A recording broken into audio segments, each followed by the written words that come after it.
In this video, let me show you how to fix Roblox audio not working. Now for the most case, what happens is you simply need to turn on the in-game settings or the in-game audio. Once you're inside of a particular game inside of Roblox, make sure that you have toggled on or enable the audio inside of a particular game.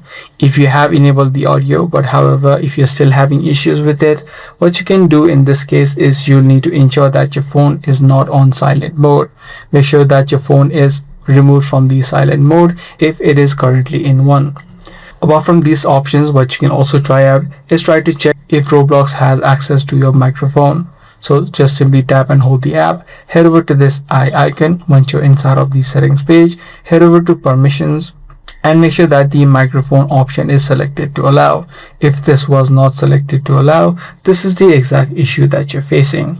Now, even after doing all of these steps, you're still having issues with it. This is likely due to a glitch or a bug. So what you can do is uninstall Roblox from your device and then again re-download it. This ensures that any sort of bugs which may be causing this issue should be now fixed. Also make sure that you reboot or restart your device. Sometimes your device has glitches, so in order to solve temporary glitches, you can simply restart your device. Once you follow these few steps, you should be able to fix the Roblox audio not working. If this guide video did help you out, be sure to subscribe. That's going to be all for today. I'm going to see you in the next video.